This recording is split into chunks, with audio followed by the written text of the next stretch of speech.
नमस्कार।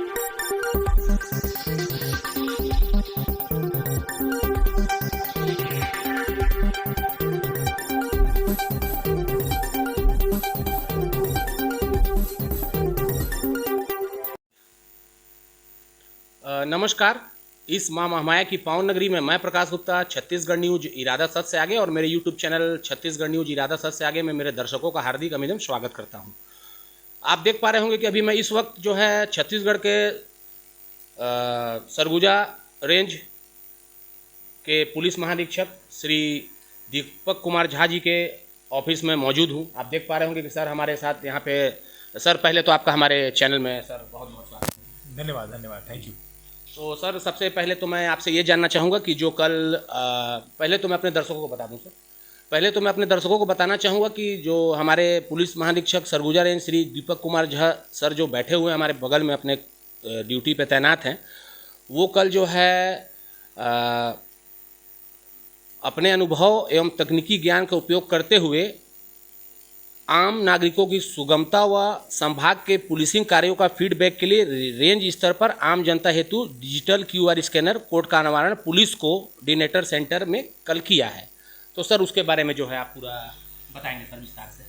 विस्तार से मैं बताऊंगा। जैसे कि कोई व्यक्ति थाना जाता है जी, या तो शिकायत देने जाता है या FIR करवाने जाता है, कोई सूचना के लिए देने के लिए जाता है या अन्य किसी कारण से जाता है, तो कई बार ऐसा रहता है कि उनको ऐसा लगता है कि जो ध्यान वहाँ के अधिकारियों को देना चाहिए उनकी बात पे वो ध्यान नहीं दिया जाता है। उनको ऐसा लगता है कि बहुत अधिक समय तक उनको वेट करना पड़ रहा है।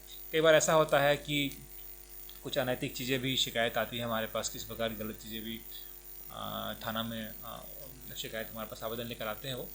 तो इन्हीं सब को देखते हुए हम लोगों ने एक QR कोड स्कैनर डेवलप किया है, जिसको सरगुजा रेंज के सभी जो 6 ज़िले हैं उनमें जो सभी थाने हैं, चौकी हैं, सब जगह भेजा जाएगा। थाने चौकी में कोई ऐसी जगह होगी जहां सब लोग देख सकें उसको, वहां पे ये QR कोड स्कैनर रहेगा, चस्पा किया रहेगा। और कोई भी व्यक्ति थाना में गया, थाना से आने के बाद, चौकी से आने के बाद अपना QR कोड स्कैन करेगा। आजकल सबके पास रहता है फ़ोन, एंड्रॉयड फ़ोन रहता है, सीधे आप उसको स्कैन कर सकते हैं। जैसे स्कैन करेंगे आप, आपके पास एक फॉर्म आ जाएगा जिसमें कि आप अपना जिला को चयन करेंगे। जिला को चयन करने के बाद अपना थाना को चयन करेंगे और उसके बाद अपनी बात को आप बोल सकते हैं कि आप FIR करने के लिए गए, कितना समय लग गया आपको, अधिक समय लग गया क्या, आप शिकायत करने गए, आपकी बात सुनी गई, किस अधिकारी से मिले आप, और थाने में जो है क्या साफ़ सफाई कैसी थी, व्यवहार कैसा था, सब तरह की बातें या अन्य कुछ बातें आप सुझाव कुछ देना चाहते हैं वो भी आप उसमें लिख सकते हैं। और अगर आप अपनी बात बताते समय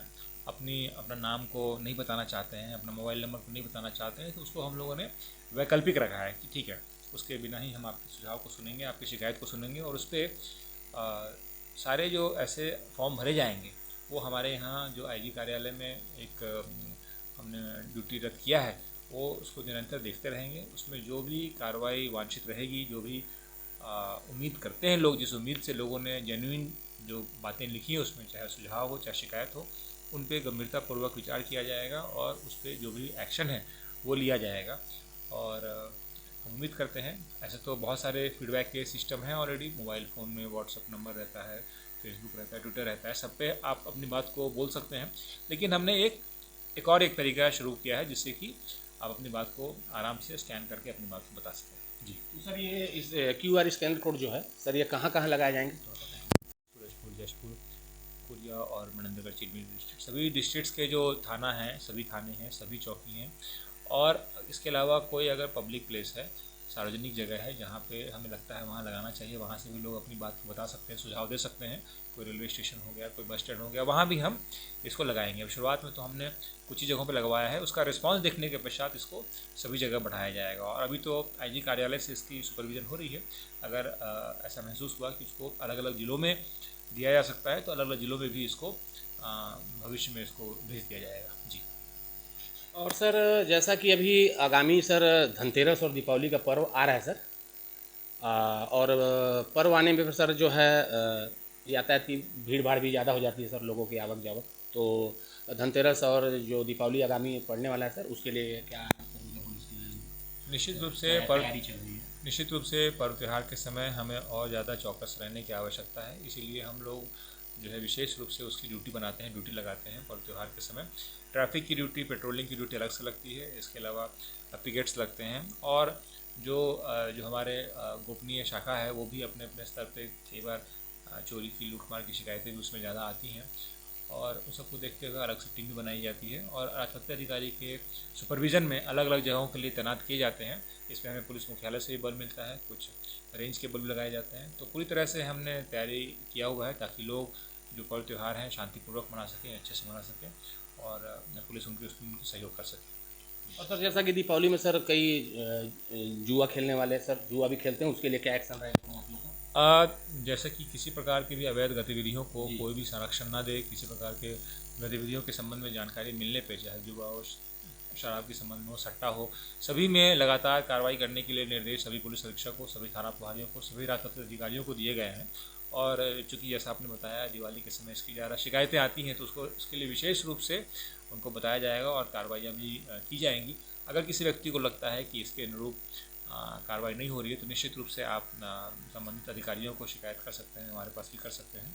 और अब तो एक और QR कोड भी है, उसके माध्यम से भी आप अपनी बात को बता सकते हैं। जी। और सर अभी जो नशे के खिलाफ जो अभियान चलाया जा रहा है सर लगातार बहुत सालों से, और अभी जो ऊपर से आदेश आया सर जिसमें रात साथ की भी कार्रवाई हो रही है उनकी संपत्ति की, अभी भी एक जसपुर में एक सर मामला है, बताएं। जी बिल्कुल, नशे को लेकर हमारे जो शासन है, जो पुलिस मुख्यालय है, बहुत ही सख्त निर्देश हैं उनके कि लगातार इसमें एंड टू एंड इन्वेस्टिगेशन करना है। मतलब केवल जिसके पास से बरामद हुआ है नशे का सामान, केवल वहीं तक हम सीमित ना रखें अपनी जांच को, बल्कि ये सामान कहाँ से ला रहा था, बिल्कुल आखिरी एंड तक पहुंचना है।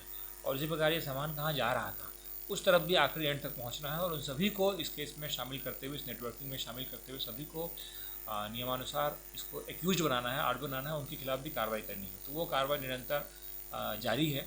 इसके अलावा जो NDPS में वाहन होते हैं उनको भी राजसात करने का प्रावधान होता है।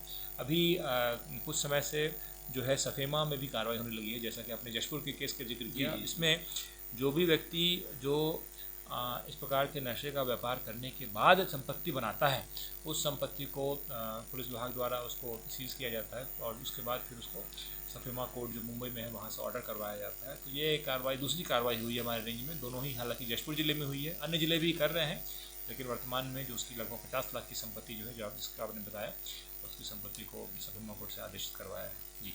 तो सर एक सवाल मेरा बस ये रहेगा सर कि जैसे पुलिस विभाग के भी कुछ कभी कभी शिकायतें आती हैं सर, जो मिली भगत में कई कार्रवाई भी हो चुकी है पहले भी सर, तो अगर अब कोई अगर आते हैं तो उसमें आपकी तरफ से क्या कार्रवाई रहेगी सर?